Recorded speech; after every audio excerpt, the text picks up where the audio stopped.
हरे कृष्णा दोस्तों, मैं दीपांशु स्वागत करता हूं आपका सीजीपीएससी व्यापम में एक बहुत ही महत्वपूर्ण और पॉजिटिव न्यूज़ के साथ। जी हां दोस्तों, बहुत सारे अभ्यर्थीगण पुलिस भर्ती से संबंधित परेशान हैं। परेशान का कारण हम बताएंगे आपको। साथ में बहुत ही महत्वपूर्ण, मुख्यमंत्री जी ने आरक्षण के आधार पर एक बहुत बड़ा बयान दिया है। आप उन बयानों के आधार पर कयास लगा सकते हैं। साथ में राजस्व एवं आपदा प्रबंधन विभाग ने 5 नए जिलों के लिए पूरे के पूरे जो अभी वर्तमान में 5 नए जिले बने उनके लिए पूरा सेटअप जो है तैयार कर लिया है। लगभग 290 पद के करीबन है, उसकी पूरी जानकारी देंगे। साथ में व्यापम के द्वारा आज जो है जो डाटा एंट्री ऑपरेटर का पेपर लिया गया था पिछले साल और इस साल, दोनों का अंतिम जो परीक्षा परिणाम है वो भी जारी कर दिया गया है। पूरी बातों पर डिस्कस करेंगे। तो साथ में सीजीपीएससी के द्वारा जो प्यून का मॉडल आंसर है उस पर भी जो है मॉडल आंसर जारी कर दिया है, उस पर भी हम बातचीत करने वाले। तो जल्दी से चलिए बिना किसी देरी की वीडियो को स्टार्ट करते हैं। जिन्होंने इस चैनल को सब्सक्राइब नहीं किया जल्दी से जाएं सब्सक्राइब करें।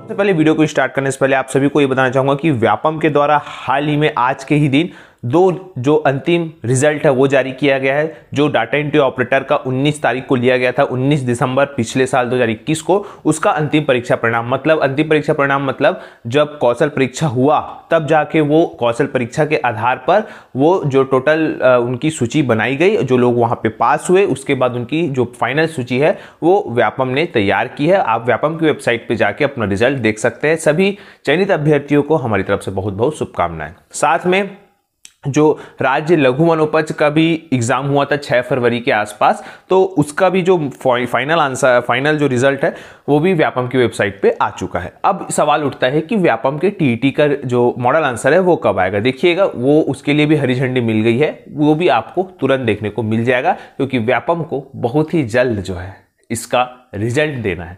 तो जाहिर सी बात है मॉडल आंसर भी आप लोगों के सब्र का बांध टूट रहा है, लेकिन बहुत जल्द आने वाला है, इस चीज के लिए निश्चिंत रहिए। साथ में आज सीजीपीएससी के द्वारा भी मॉडल आंसर जारी किया है प्यून का। आप सभी ने जो है देख लिया होगा और बहुत हद तक आप लोग के जो सब्र है वो शांत हुए हैं कि पीएससी ने किसका आंसर क्या लिया है।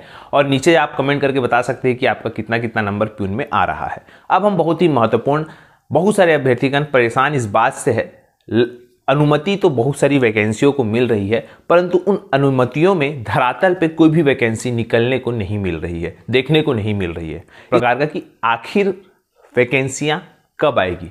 अनुमति पिछले साल से मिलते आ रही है, परंतु भर्तियों के लिए विज्ञापन इस अभी तक देखने को नहीं मिला है। इस प्रकार से अभ्यर्थीगण तरह तरह के सवाल पूछ रहे हैं।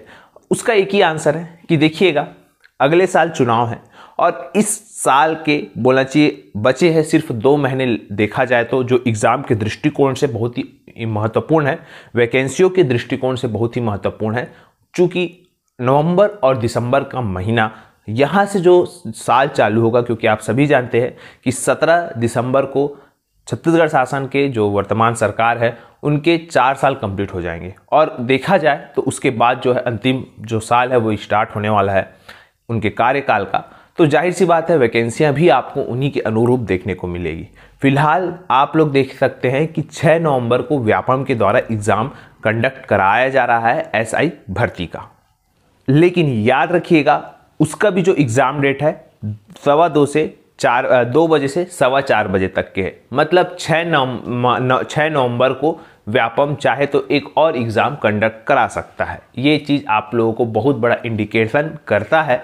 साथ में नवंबर में बहुत सारी तारीखों के लिए व्यापम ने शेड्यूल बना लिया है। अब चूंकि ये विभाग और वित्त विभाग के ऊपर डिपेंड करता है कि व्यापम को कितने जल्दी ये भर्ती का विज्ञापन उनके समक्ष क्लैरिफिकेशन करते हैं। और व्यापम आप देखेंगे सिर्फ 1 दिन में ही भर्ती विज्ञापन निकाल देगा। अगर व्यापम के पास कुछ चीज़ें आती है तो बहुत ही जल्द त्वरित गति से कार्य करता है। ये पूरा का पूरा विभाग और वित्त विभाग के ऊपर डिपेंड करता है। अब नॉर्मल ग्रेजुएशन वालों के लिए भी वैकेंसियाँ आएगी। एक चीज़ याद रखिएगा, अब वो क्षण दूर नहीं कि आप लोगों का जो सब्र है वो अंत होगा उसका। और याद रखिएगा, नवंबर में आपको नॉर्मल ग्रेजुएट वालों के लिए कहीं ना कहीं भर्ती का विज्ञापन देखने को जरूर मिलेगा। इस चीज़ के लिए आप निश्चिंत रहिएगा। साथ में टेक्निकल वाले भी रेडी रहिएगा, बहुत ही जल्द आप लोगों के लिए एक शानदार वैकेंसी देखने को मिलेगी। साथ में देखिएगा, बहुत ही महत्वपूर्ण सीजीपीएससी के द्वारा भी कंटिन्यू वैकेंसियों के लिए त्वरित गति से कार्यवाही की जा रही है। वो दिन दूर नहीं कि जब बहुत बड़ी भर्ती विज्ञापन आपको देखने को मिलेगा। फिलहाल एक अति महत्वपूर्ण विषय है जो है पुलिस भर्ती से संबंधित। जी हाँ दोस्तों, पुलिस भर्ती से संबंधित अभ्यर्थियों के सवाल ये है कि राजपत्र में आप देखेंगे पुलिस भर्ती के संबंध में जो भर्ती प्रक्रिया का नियम है उसमें जो प्रारंभिक परीक्षा है उस पर उन्होंने ये कहा था कि 2 घंटे का पेपर होगा और 2 घंटे में आपको सामान्य अध्ययन के प्रश्न पूछे जाएंगे। अब आपको बताना चाहूँगा सामान्य अध्ययन से आप क्या समझते हैं, आप नीचे कमेंट करके जरूर बताइएगा।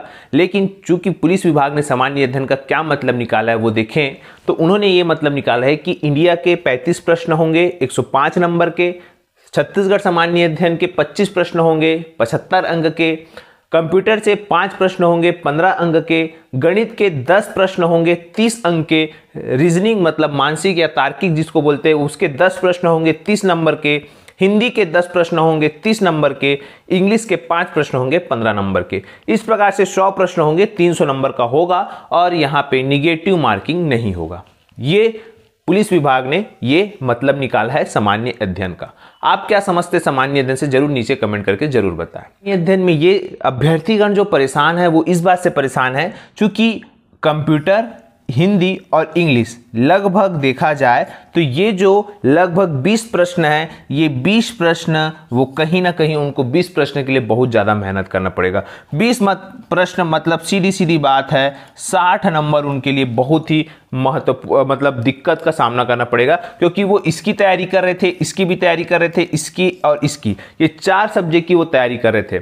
अब पुलिस प्रशासन का ये कहना है कि ये जितने भी सिलेबस में है ये पूरा का पूरा जो ऐसा ही मेंस है उसमें भी ये जो है प्रश्न आएंगे। इसी वजह से ऐसा डिजाइन किया गया है कि उनको प्री में भी वो पढ़े और उनको मेंस में भी दिक्कत आएगा। जिस प्रकार से सीजीपीएससी में भी लगभग वैसे ही प्रश्न पूछे जाते हैं जो मेंस में लगभग सिलेबस में रहते हैं, उसी प्रकार से यहाँ पे भी ऐसा डिजाइन किया गया है, ये प्रकार से बताया गया है। तो देखिए अभ्यर्थियों को लोड लेने की जरूरत नहीं है, आप 1 महीने में आराम से ये 3 सब्जेक्ट को कर सकते हैं क्योंकि आप पहले से ही ये सारे सब्जेक्ट करते आ रहे हैं। बस आपको 3 सब्जेक्ट जो है करने हैं जिसमें कि हिंदी और कंप्यूटर बहुत ज्यादा है, बाकी जो इंग्लिश है वो सिर्फ 15 नंबर का है। तो आप इंग्लिश को भी आप थोड़ा सा देख सकते हैं, लेकिन हाँ पूरे का फोकस करेंगे तो मेहनत करिएगा और आप लोग मेहनत करिएगा, मेहनत से आराम से आपको सफलता मिल जाएगी। क्योंकि देखिएगा ये भर्ती ऑलरेडी लेट हो चुकी है और इस पर और भी कुछ करने से अच्छा है कि आप लोग अच्छे से पढ़िएगा और आप लोग इस पर आराम से, क्योंकि ये इसमें पढ़ने से आपका फायदा यही होगा कि आप लोग मेंस में भी अच्छा नंबर प्राप्त कर सकते हैं। तो अच्छे से तैयारी करिएगा। फिलहाल ये आप लोगों को बताना था। साथ में अब हम बात करते हैं राजस्व एवं आपदा प्रबंधन विभाग में।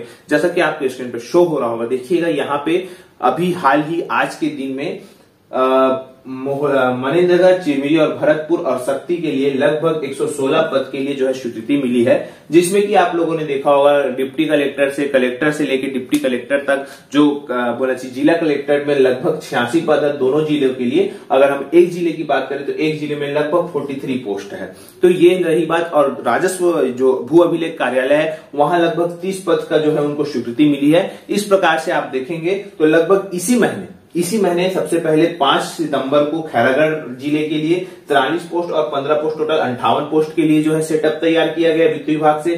साथ में मोहला, मानपुर, अंबागढ़ चौकी और सारंगगढ़, बिलाईगढ़ के लिए 15 सितंबर 2022 को 46 पोस्ट और 30 पोस्ट के लिए स्वीकृति मिली, लगभग 116 पद। और आज के दिन फिर जो है 10 दिन बाद 26 सितंबर 2022 को दोनों जिलों के लिए लगभग 116 पद के लिए स्वीकृति मिली। तो लगभग 290 पद जो है यहाँ पे स्वीकृति मिली, जिसमें कि 75 पद जो है 5 जिलों के लिए भू अभिलेख कार्यालय के लिए और जो जिला बोलना चाहिए कलेक्ट्रेट है उसके लिए 43 पद एक जिले के लिए लगेगा, जहां पे 215 पद लगभग यहाँ पे हो जाते हैं, जिसमें कि सहायक ग्रेड 2, सहायक ग्रेड 3 ये भी आएंगे। भृत्य, फर्रासी पूरे तृतीय और चतुर्थ श्रेणी, साथ में द्वितीय और प्रथम श्रेणी के अधिकारीगण भी आएंगे। तो जाहिर सी बात है अगर हम नॉर्मल ग्रेजुएशन वालों की बात करें तो जैसे कि आरआई के 15 पोस्ट स्वीकृत हुए और डीईओ के मतलब डाटा एंट्री ऑपरेटर के 20 पद भी स्वीकृत हुए। तो जाहिर सी बात है आने वाले समय में आपको ये चीजें देखने को मिलेगी। आप इस चीज के लिए निश्चिंत रहिएगा। तो ये आप लोगों के लिए देखिएगा। बहुत सारे अभ्यर्थीगण जो ये बोलते हैं कि स्वीकृति तो मिल रही है परंतु वैकेंसियां जमीनी स्तर पर नहीं आ रही, जो कि उनका कहना एकदम उचित है। पर आप ये आने वाले समय में बस कुछ ही दिन और फिर आप लोगों के लिए वैकेंसियां ताबड़तोड़ आएंगी। इस चीज के लिए आप निश्चिंत रहिए। साथ में एक बहुत ही महत्वपूर्ण अब हम बात करते हैं आरक्षण के मुद्दे पर। देखिएगा आज के न्यूज में आप लोग ने पढ़ा ही होगा कि जो है 3 सदस्यीय कमेटी जो है वो सुप्रीम कोर्ट के लिए गठित की गई है, जिसमें कि वरिष्ठ वकीलों का नाम बताया गया है, जो कि 58% जो आरक्षण है उस पर जो है सुप्रीम कोर्ट में कहीं ना कहीं बोलना चाहिए सुनवाई होगा हमारे छत्तीसगढ़ राज्य के आरक्षण के संबंध में। और इस संबंध में हमारे यहाँ मुख्यमंत्री जी ने क्या कहा है कि वो क्या चाहते हैं, एक बार क्लिप उनका देख लीजिए, फिर भी आपको पूरा चीज क्लियर हो जाएगा। तो जिसका जो हक है वो मिलना ही चाहिए, मैं उस पक्ष में हूँ। हमारी सरकार भी उसी काम करेगी, उस दिशा में काम कर रही है। आदिवासी समाज के लोग मिले थे तब भी मैंने कहा कि आपका अधिकार है वो मिलना चाहिए, चाहे अनुसूचित जाति को, चाहे पिछड़े वर्ग को, जिसका जो हक है वो मिलना चाहिए, चाहे ईडब्ल्यूएस हो। तो आशा करता हूं कि आपको यही जानकारी देना था। आशा करता हूं वीडियो अच्छा लगा हो। वीडियो अच्छा लगा तो इसे ज्यादा से ज्यादा लोगों तक शेयर करें, लाइक करें, सब्सक्राइब जरूर करें। वीडियो देखने के लिए आप सभी का बहुत बहुत धन्यवाद। आप सभी स्वस्थ रहे, मस्त रहे और पॉजिटिव रहे।